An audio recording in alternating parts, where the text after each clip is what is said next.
Mikey and Rinne stay in. Oh, yeah. All right, should we do it? Yeah. Hi, guys. This is Mikey and Rinne stay in. I'm Mikey. And I'm Rinne. And tonight, we are staying in.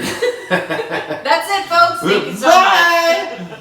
No, tonight we're hanging out. It's gotten a little, we're having like a little rain shower this afternoon. It just kind of is like a little bit of a dark, early evening. But it's so summery right now. Yeah, it's really beautiful. Yeah. And you know what summer has me thinking about? I don't know that. I don't know what it is. Tart cherry gummies. Tart cherry gummies. How was that for a transition? I think you killed it.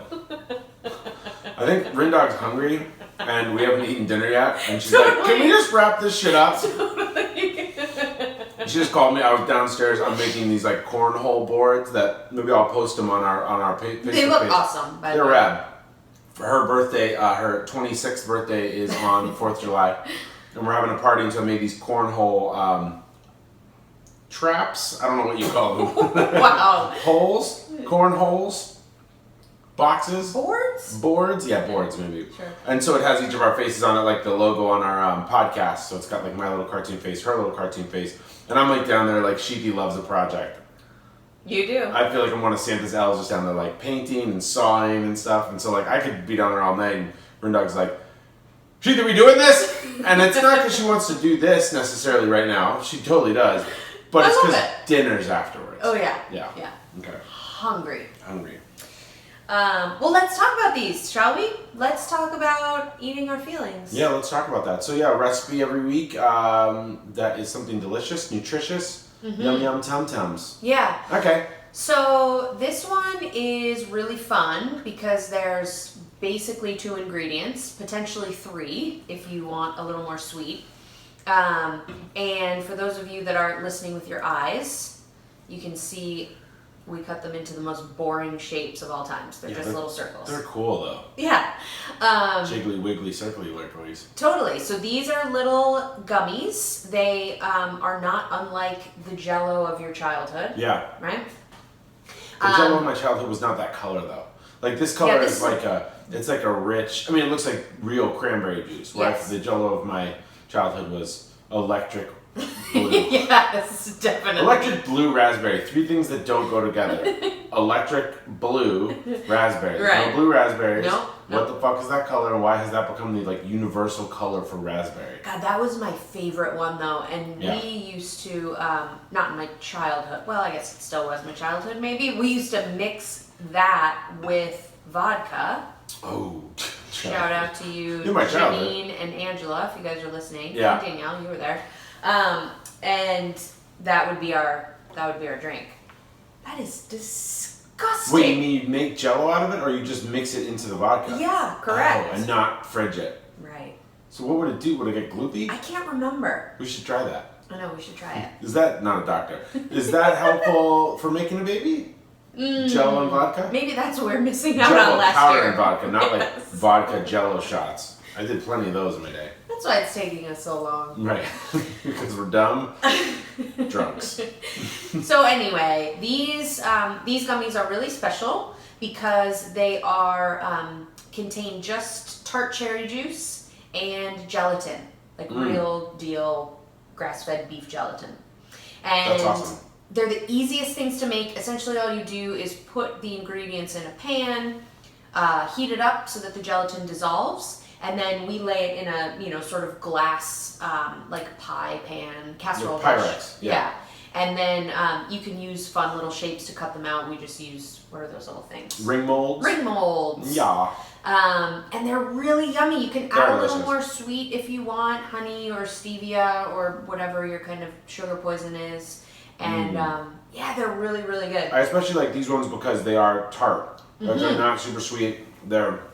They feel like the adult Jell-O. These feel like a real cool sound effect to have in microphones. Squish it feels like I'm eating earthworms. It's kind of like drinking and chewing. There's so much going on in That's your mouth. That's a lot. Yeah. So I was gonna say before we started the show, but my hangry wife. I'm hangry over here. Yeah. But that we have this is an episode with an interview. Yeah. So after we bullshit for a little bit, we've got our friend Dr. Elizabeth Davis on the show, a good friend from Denver, and she got in contact with us because she wanted to talk about her difficulties breastfeeding with her kiddo when she had her kid, and yeah, awesome to talk to her. She's one of our closest friends. Super fun, super funny. She's so smart. So that's coming up after we get done with this section. Yeah. Mikey and Rinne, stay interviewing. So funny. I won't stop saying it. It's pretty good. Yeah, so these are delicious. Yeah, these are delicious and really, really good for people that are thinking about getting pregnant, people that are pregnant, people that aren't pregnant. Gelatin has a whole host of benefits. You're getting some really good amino acids. You're getting glycine in particular, which really helps the mucosal lining of your stomach. Yes. Yeah, I've been having some tummy stuff lately, so I've been, really pushing the collagen and the gelatin. That's awesome. And this is just a really yummy way to do it. I also have a bit of a sweet tooth that is sort of quenched by these, which aren't super sweet. Yeah. But they're satisfying texture and flavor. Love it. Yeah. What should we do next? Pro tip? Sure. Okay. What do you got? So pro tip, that's where we each kind of give a, we're not professional people in the least, we're very mature. But we have professions. Mine is cooking. Hers is poking people with needles, mostly of the children variety. So it's summertime, it's grilling season. We actually need a new grill, which I just noticed today, because it's just, I don't know, ours is old and I don't know. We need a cool. I was at a house with a green egg last night. Oh. Ooh, sexy. Sounds expensive. Very.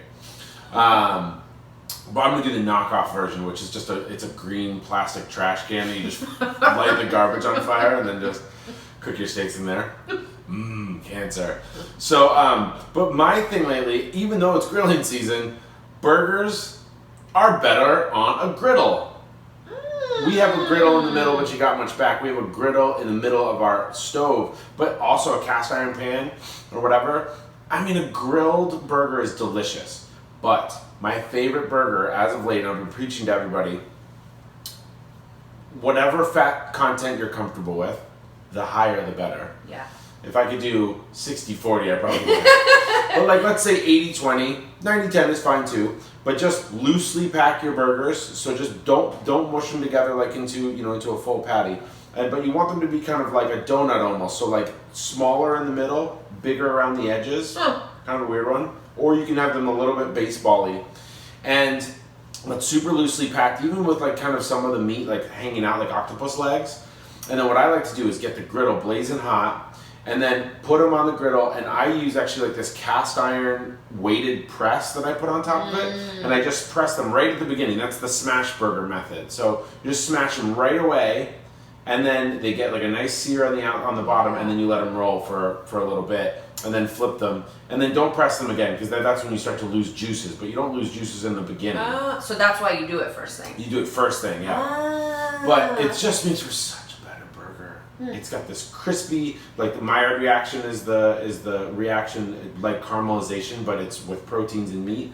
So the Maillard reaction happens when meat browns. And so you get this full crispy brown crust on the burger. Oh, I love it so much. So stay inside, don't grill outside.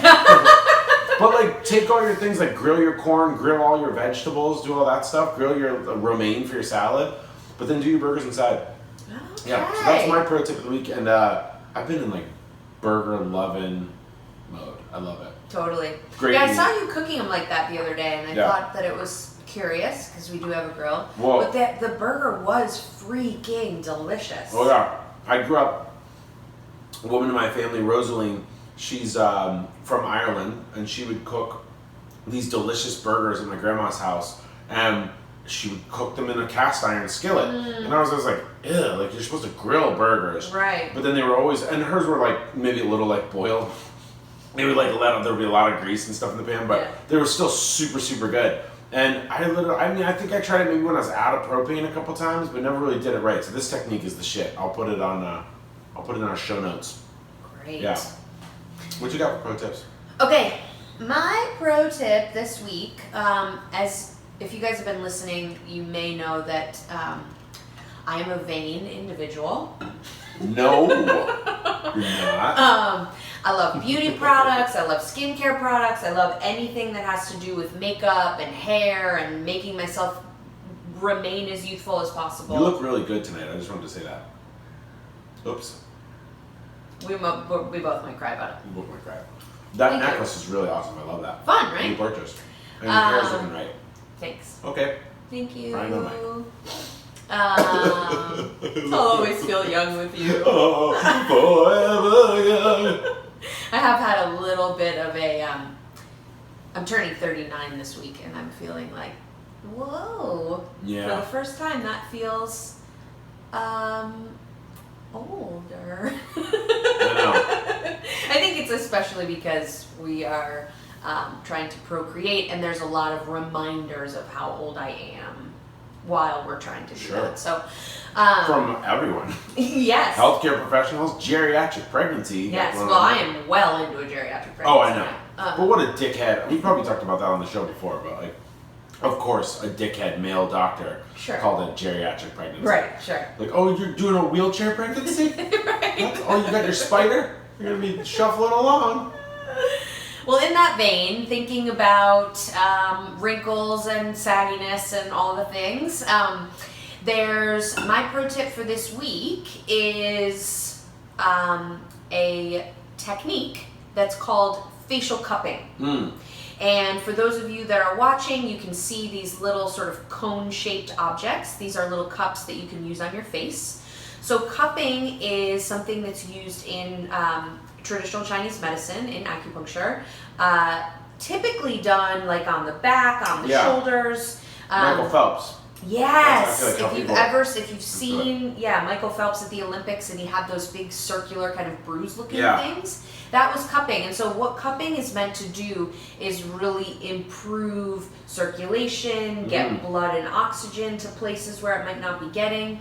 So then it stands to reason that if you also do it on your face, you're also improving the blood flow there and, getting the sort of oxygen and nutrient that you need in your face, right?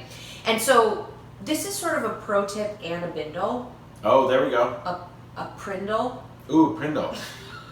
Pop into a print. No, how's the Pringles song go? I was doing snap into a Slim Jim.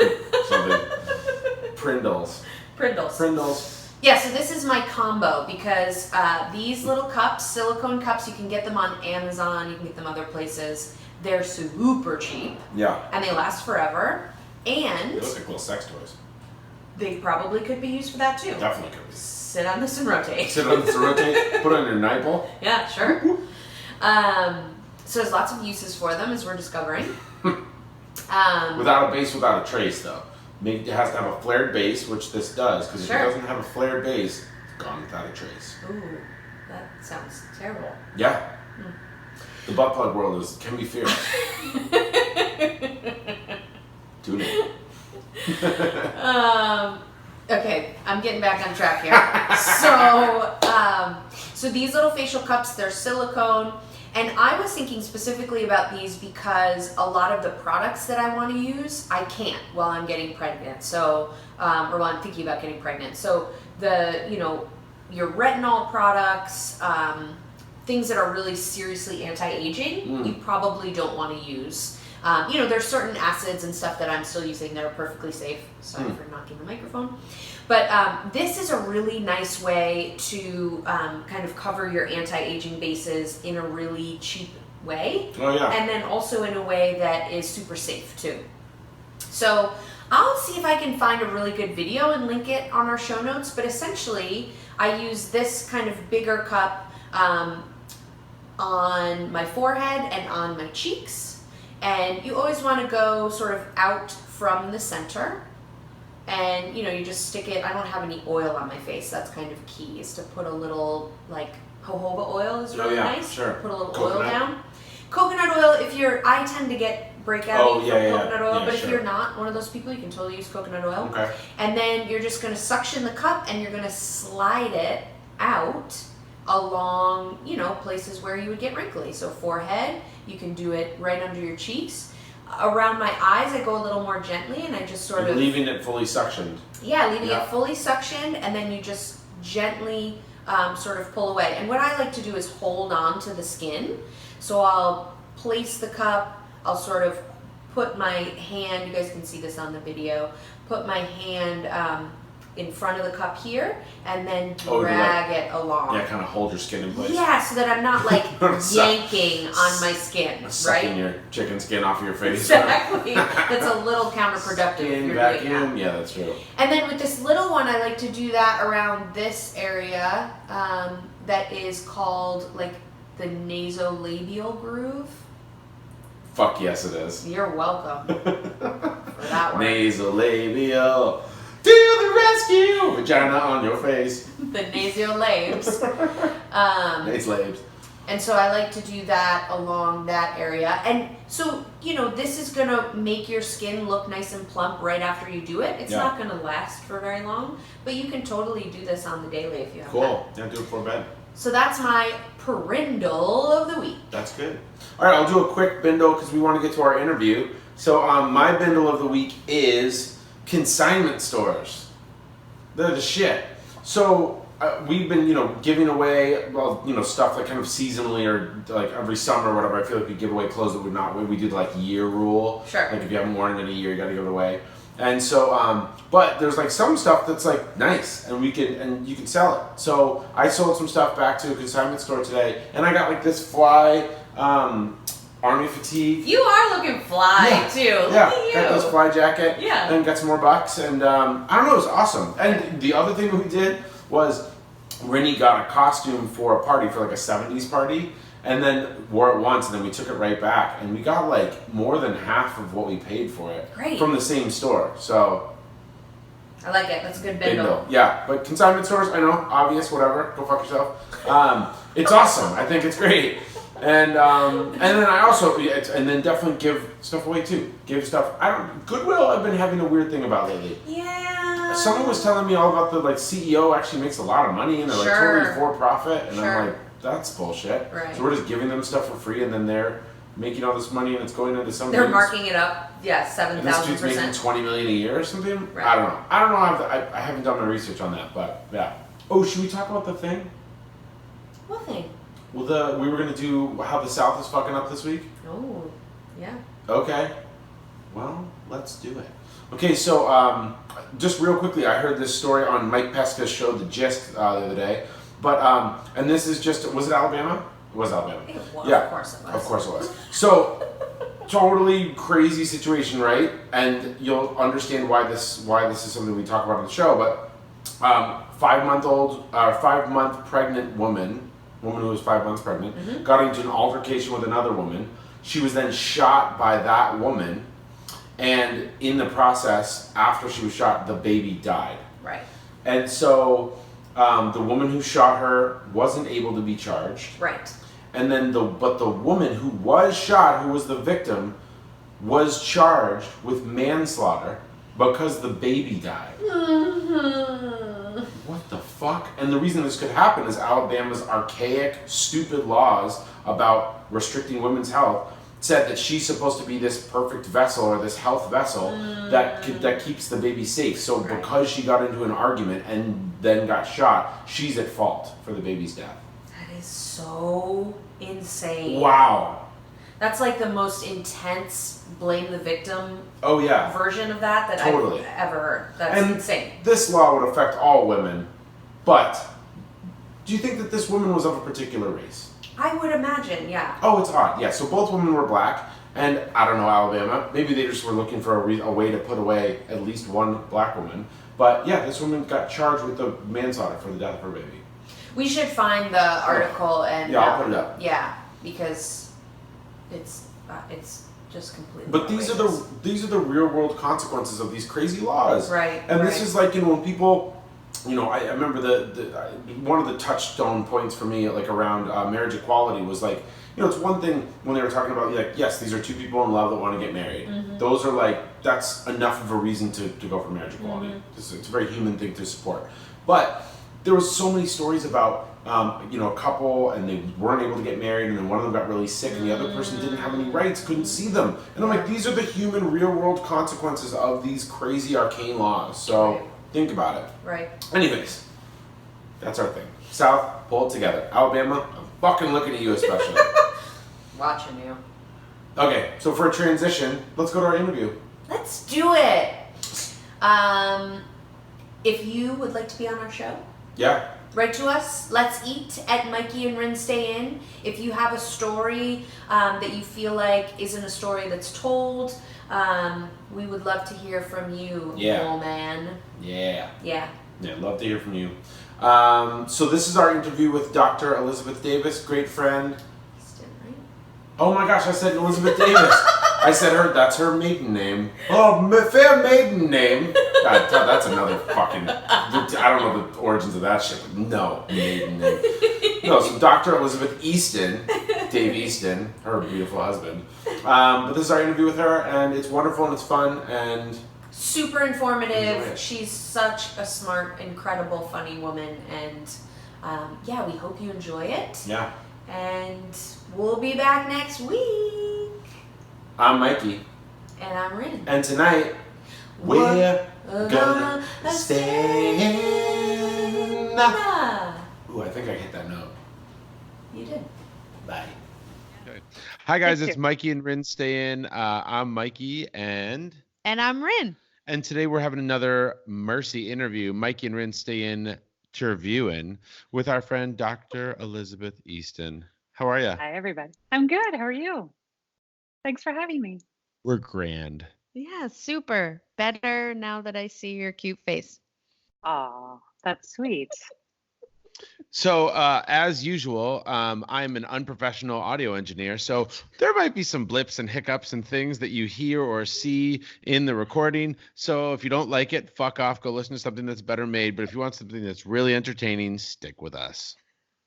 True. We're going to talk about breasts. I mean, Boobs. is there anything more entertaining? Maybe Yeah, scrotum are kind of more entertaining than boobs. Yeah. Yeah, maybe. On a don't know. comedic level, Well, scrotum yeah, are that's for definitely funnier. Yes. Yeah, they're the weirdest. I mean, scrotums are, I think, objectively more funny than nearly any body part. Yeah, Yeah. true. Yeah, and they're also just like, I think, proof of the lack of intelligent design in the universe, in that they hang outside of your body. They're supposedly this, like, they hold the seeds of life, yet they hang outside of your body in this flimsy little see-through pouch, ready to get lopped off or kicked off or bitten off at any moment. So Very vulnerable. Very, very vulnerable.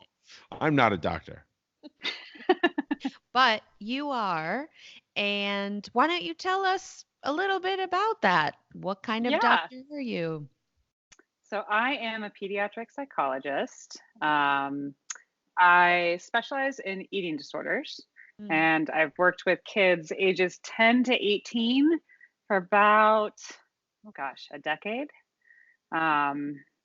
And I also have a 5-year-old, and I'm also a mom, and I do all those things. Those are so many jobs. Yeah. Many jobs. Very important. Many. So we all went to Ithaca College together, and did you guys know each other at all in college? I don't think so. No. Did we? Yes, because you're unforgettable, Rennie. Yes. I don't think we did. No, I don't think so either. Okay. Yeah, well, Elizabeth and I were good friends, and kept in touch when we moved to Denver, and then we've all become like really close friends with all of our families. So it's really great. But Elizabeth reached out because she was like, I think there's some stories in my story that I don't really hear that much about her, that are things that I want to kind of put out into the world, because I think they're a story that a lot of people have, but maybe haven't heard people talk about that much. So why don't you let us into your world? Okay, welcome. I reached out to Mikey about my trials and tribulations, and also lots of joy with breastfeeding. It was something that I didn't really expect to be hard. I took the class, I read the book, I heard it was very natural, and that's what I assumed it would be. And I, had the good pregnancy, good delivery thing, and did hypnobabies, did natural childbirth, and it was all great. And then the next 4 to 5 months were incredibly challenging. So, yeah, that's kind of why I reached out, because I, was hearing you guys just be very real and very authentic about the process that you've been through, and wanting other women to feel like they can talk about all of this, men and women, anybody going through it, that there's no stigma, that it's just being human and trying to do this thing called life. And the more we talk about that stuff, the better it is. So yeah, that's why I reached out.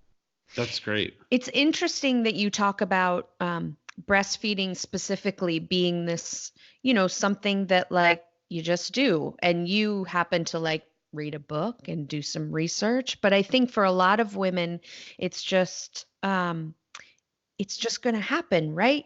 Baby's going to latch, you're going to feed the baby, done. Totally. And I'd love to just sort of hear more about what that journey was like for you, breastfeeding specifically. So started right away. So had him, Oliver is his name. He was laid on my chest, and he immediately kind of latched. He like did that rooting thing, which is so crazy to watch, where he just kind of found his way over and immediately started breastfeeding. And I was on morphine and trying to figure out how to do this whole like recovery process. And it all went fine. The rooting thing happened like right away. Yeah. So natural childbirth, he came out, they immediately put him on my chest, and he pretty quickly within 10-15 minutes just kind of found his way over. And sorry, That's grabbing nuts. your boobs is a very normal thing with breastfeeding. So like after you breastfeed, you do a lot of this. Sure. Self-palpation. It's a good habit. Like my mom's at work and I had a running joke, because when you start to feel the milk come down, like you kind of check like, oh yeah, okay, I'm full. And we promised each other we'd let each other know if we were doing that in like the middle of a meeting, because that could be awkward. So we were like, just like wave or something if I start grabbing my boobs and don't realize. I love that sisterhood right there. That's amazing. Important. It's really important. That and did I leak? And maybe this podcast can be a way of normalizing that in the workspace. So if people are grabbing their breasts, then we're good. It just means they've had a letdown and they need to go find a private space, not a bathroom, to pump. Oh, or a car out in the parking lot, like we've heard stories about, where people have to leave the building and sit in a hot car or freezing cold car. That's insanity. Yeah. Correct. Yeah. So he immediately started to breastfeed, and I was like, okay, this is the thing, and it hurts, and that's a thing. So then lactation consultant came in, awesome, taught me how to make sure I got a good latch. It continued to hurt, and then we headed home, and it was like, I now know what toe curling pain is. It is like literally my husband Dave would like watch my toes curl as he would latch on, and it was crazy painful. And so there's like chafing that occurs and all this stuff that's really natural, right? Because your boobs have never been through this before. But he had such a tight latch that he would literally crimp my nipple, which is also a thing. And so like he would unlatch and like there'd be a crease. And it was like, that's not normal. That's just not, no. So so we brought another lactation consultant in, just brought her home, and my doula was also a lactation consultant, got lots of opinions. And finally I did some of my own research and read about tongue tie and lip tie and all of that stuff. So I then like hinged all of my efforts on finding the dentist that can look at his mouth, that can diagnose that, and then it's a quick little procedure, and then I would be out of pain and he would get enough milk. Because the other problem, if his latch is really tight, is when your milk comes down, he could actually lead to not getting enough milk. So he actually can't get enough. So then he's not getting all the nutrition he needs. The nipples being crimped essentially, so there's not enough nipple, flow. Yeah. The duct that connects down. Right. He cannot get, so turns out, fun fact, you don't have one hole down there. There are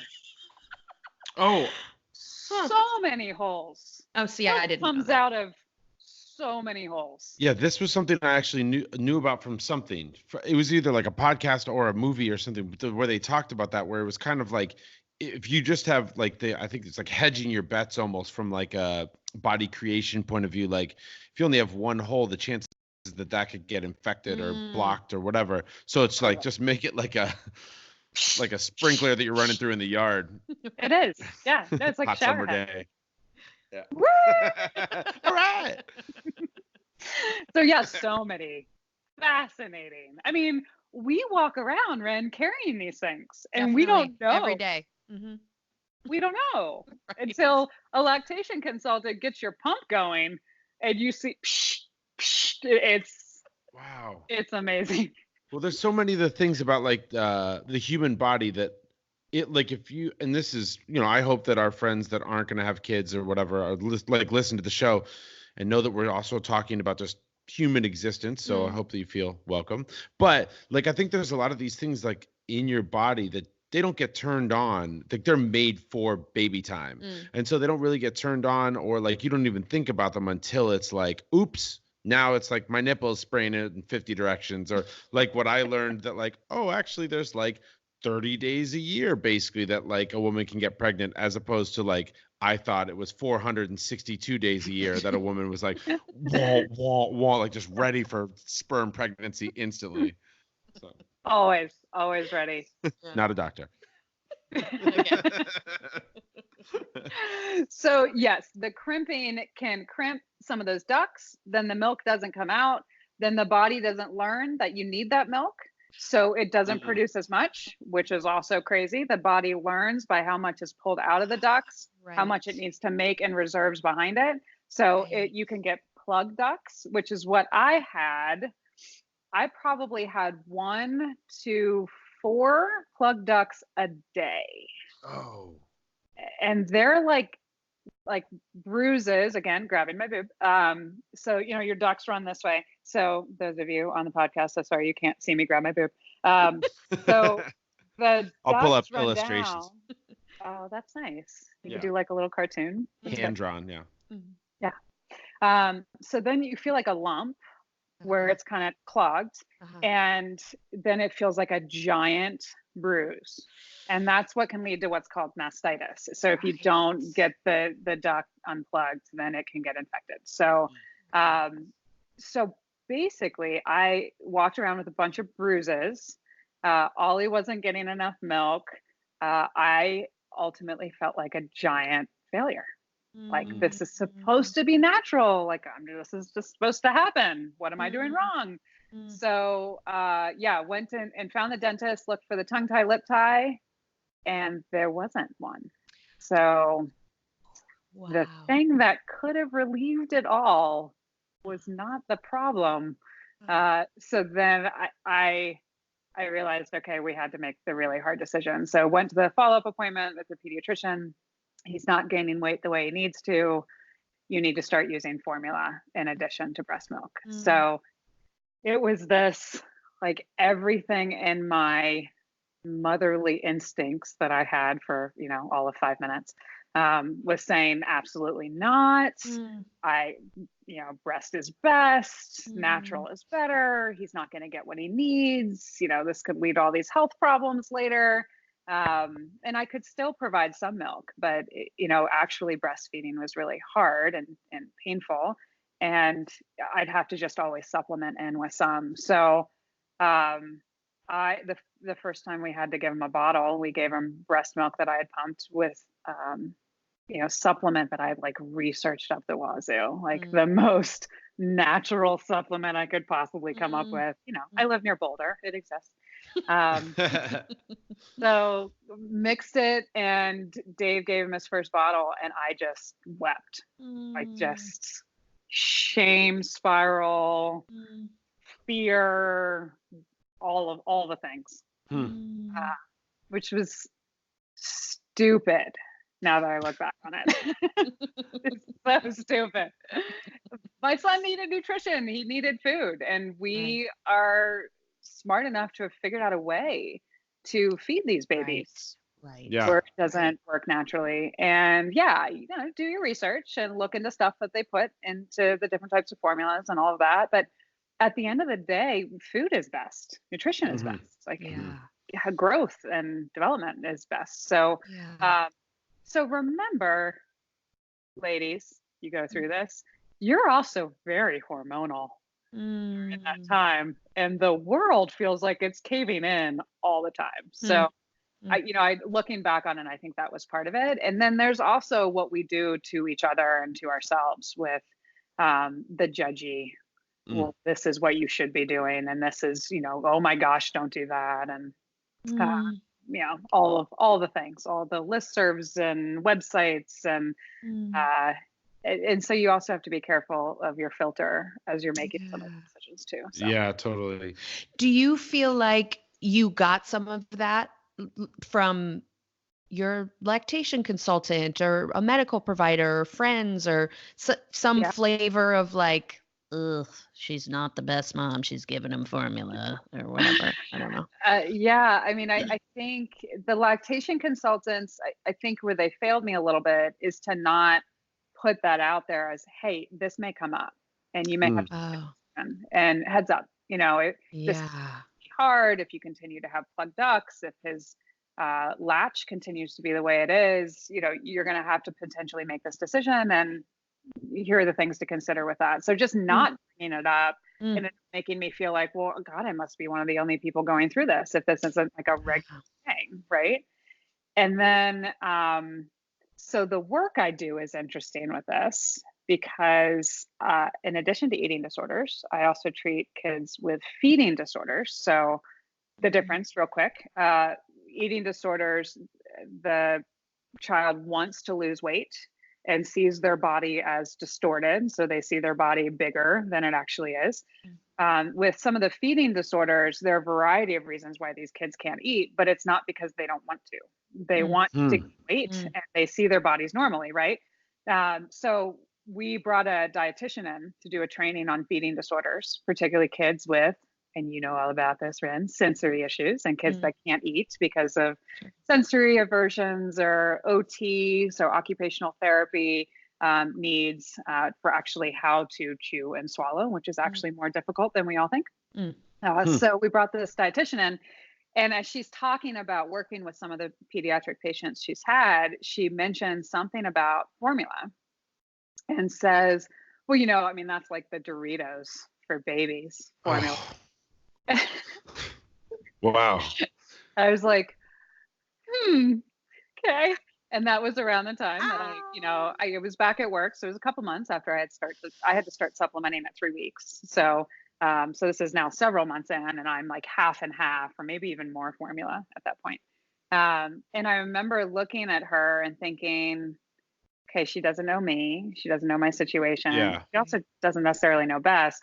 And I frankly was not worried about me. I was worried about the other potential mothers in that room that were going to like tuck that in their back pocket and bring that back up to shame themselves later. Yes. Yeah. Isn't it amazing how many places we can find to judge people? I mean, it's my favorite it's my favorite pastime in my life. It's like sitting in the airport and going, oh, I hate that guy. Oh, look at his socks and sandals.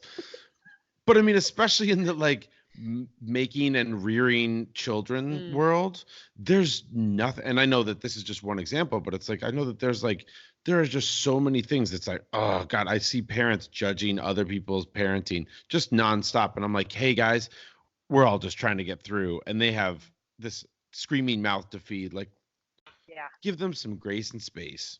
Yeah. Yes. Well, and especially as a provider, right?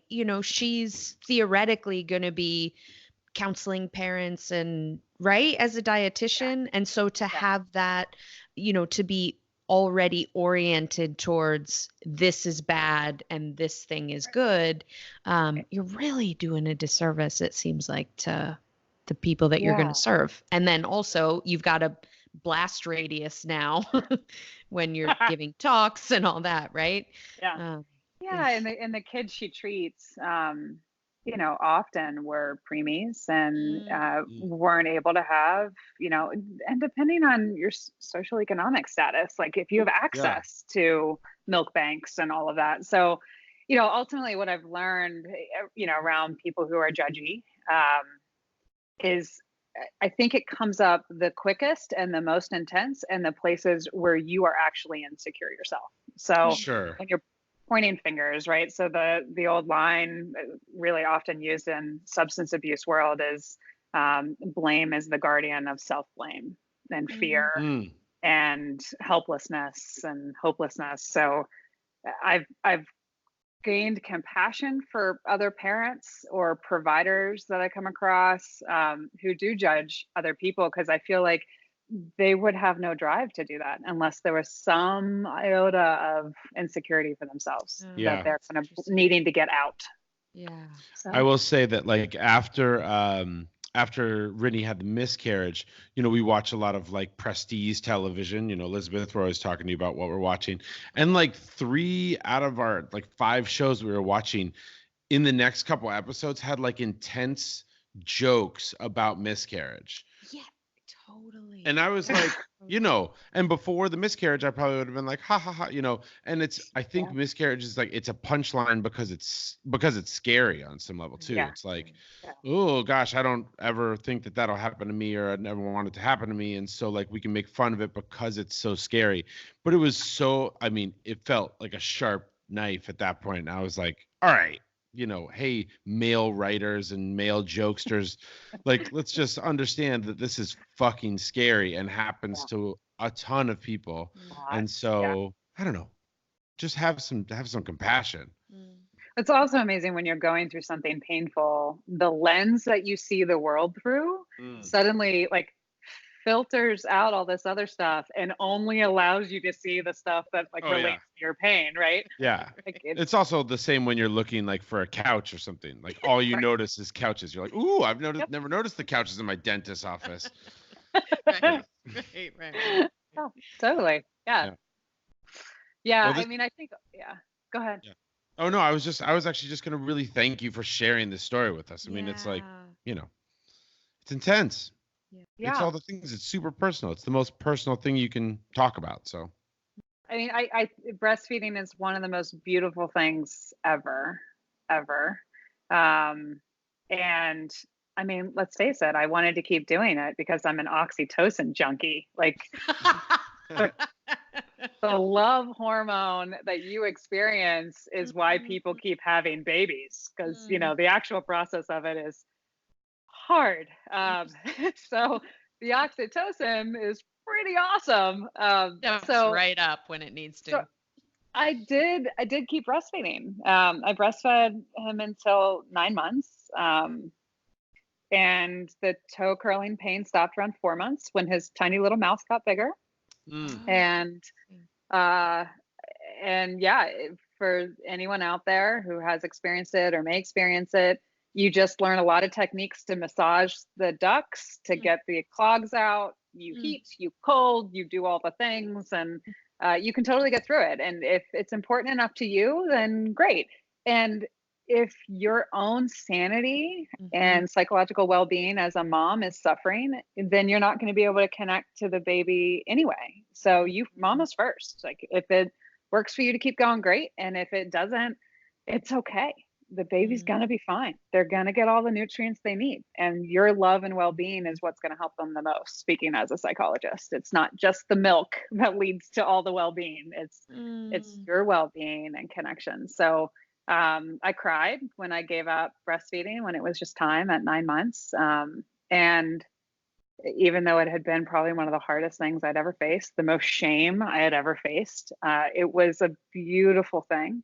And, you know, to all the mamas out there and dads as well, like you guys don't get to breastfeed, so sorry.